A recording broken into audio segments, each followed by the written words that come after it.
Is it hard to be fresh if you don't have money, or can you still pull it off? See, when I ain't had no money, I still had sauce. See, if you don't got no sauce, then you're lost. But you can also get lost in the sauce. What is going on, everybody? Welcome back for another video. We are kicking it here in the shop as always. And today we're doing something a little interesting. So when it comes to hiring people here at the shop, I like to do working interviews because a lot of people can say they're good at something, but seeing that they're good at something is something completely different. So I've been trying to do this new way of hiring people, doing a working interview and kind of testing their skills and stuff like that. Well, anyways, a few weeks back, like 3 weeks ago, I was having a bunch of problems trying to tune this car. It was just giving me so many issues. So I paid another tuner that I know, won't mention any names.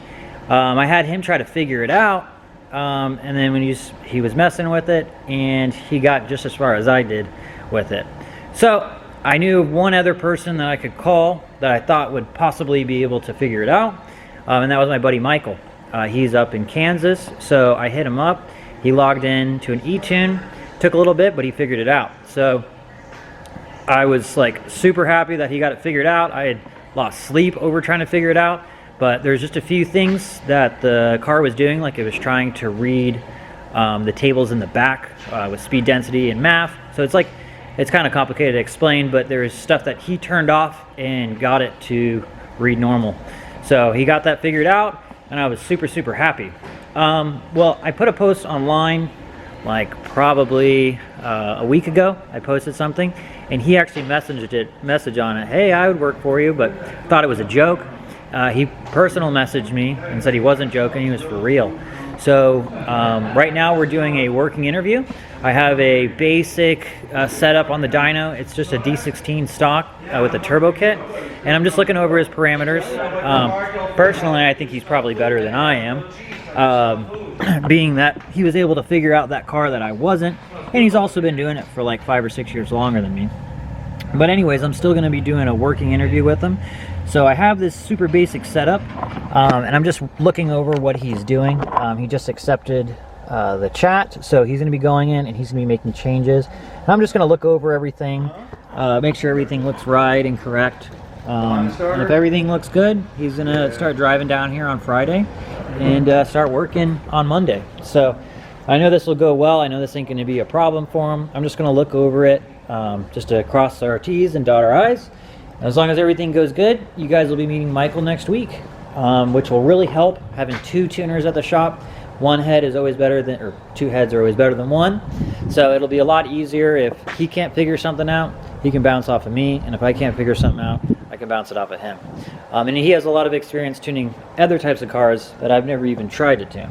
So I think it'll be really good for the business having him here, and we can really focus on tuning a lot more cars and getting stuff knocked out. We got a lot of other work going on. We got this one right here that was in for a wiring harness. A rat chewed into the wiring harness, so just put a new wiring harness in this Dodge. Parts, we had been waiting on the parts for this for way too long. It was like 2 weeks or something, or actually no, it was a month. We're waiting on a water pipe for like a month for that. Finally got here, so Jake's throwing that in now. I'm going ahead and finishing up this single cam head that I am building. It is BC everything, BC valves, springs, retainers, and cam. So I'm going to go ahead and finish this off here in a little bit, but I'm just going to keep watching Michael, what he's doing, everything into the tables and the parameters and everything, and then we'll make some pulls on it. This ain't going to make anything crazy.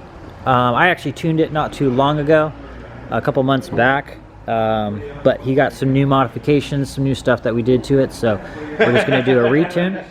So he's going to go ahead and retune it. He's in there now messing with it, I see. So I'm just going to sit here and watch, and we'll get to work. We just found out that it has a bad map sensor. It was completely reading out of whack. So what I'm going to do now is I'm going to try to find one. It's got a stock one. We're not trying to make crazy boost on this car. So I'm going to go ahead and find a stock one somewhere around the shop. I know I probably have like 50 billion of them. Just got to find it. So I'm going to swap that out real fast, and then we're going to get back to it. So we're having issues right now with the wideband reading. A few minutes ago, it was reading fine here in the computer and here on the sensor. gonna check a few things here in a second, but we might have a bad wideband sensor. It might have just been so rich that it got dirty, or they're super fickle. They go bad all the time. But I got my boy Michael here on the phone. Say what's up, Michael. Yeah, what's up, man? So you excited, man? You ready? Definitely. Yeah, dude, it's gonna be big. We're ready for you. Can't wait. So he's just dialing everything in. Everything looks super even, super nice right now. But we're just trying to figure out why it's not reading. And then we'll go from there. So, all right, so Jimmy's gonna go ahead and swap out the wideband for me real fast. And while he's doing that, one of our neighbors down at the end, he's having some car issues. Car's not starting. So I'm gonna walk down there real fast, see what it is. One of my other techs is down there already, so I'm just gonna go give him a hand and figure what it is. If we need to get it over here, we will. If we can pick it over there, like if it's something simple, we'll just do it. So I'm gonna go do that real fast. Once they do the wideband and everything, get off the dyno, get on the lift, do all that, probably be done with that over there. So I will be back in a minute. We're finally reading now. It looks like everything's pretty close. Number with the gauge. So we got that sensor in, we got it reading, but it was not reading correctly. He was messing with some stuff. He tried adding fuel and taking fuel away, and there was no changes that were happening. So I knew what I thought in my head, but I wasn't gonna say anything because he had just said it like after I was thinking it. He says, hey, there's got to be something in between the turbo and the O2 or the wideband that is throwing it off. So I got out here, I just looked at the downpipe, and I could feel a leak coming from the downpipe. So it definitely needs to be welded. We're gonna pull the downpipe. We'll weld that back up and we'll finish it. He's driving down tomorrow, which is Friday, so he'll be here for Monday. We'll get that welded up and he'll either finish it or I'll finish it on Monday. But his diagnostics are definitely on point. Doing e-tuning can sometimes be difficult, but if you're a good tuner and you understand your parameters and what you're looking at, you can pretty much diagnose the car without even looking at it. You can pinpoint where things are. And if you're decent at tuning like he is, you can figure that stuff out. So I think between him and I think we'll be an unstoppable team. I don't think there's going to be any cars that we're going to turn away besides maybe Dodges. Dodges are a pain in the butt. But besides that, I think we're going to be able to get everything nice and covered. So I am super excited. I can't wait till next week. He gets down here and we can just start knocking some cars out, man. We got a bunch of project cars that we've been backed up on. So he's gonna get down here. He's gonna help us just start knocking some stuff out and then helping me with the tuning, which will free my time up so I can help in the office, help get parts and just make sure everything's running effectively. But I'm gonna go ahead and call it there, guys. As always, thank you for watching. Thank you for the support.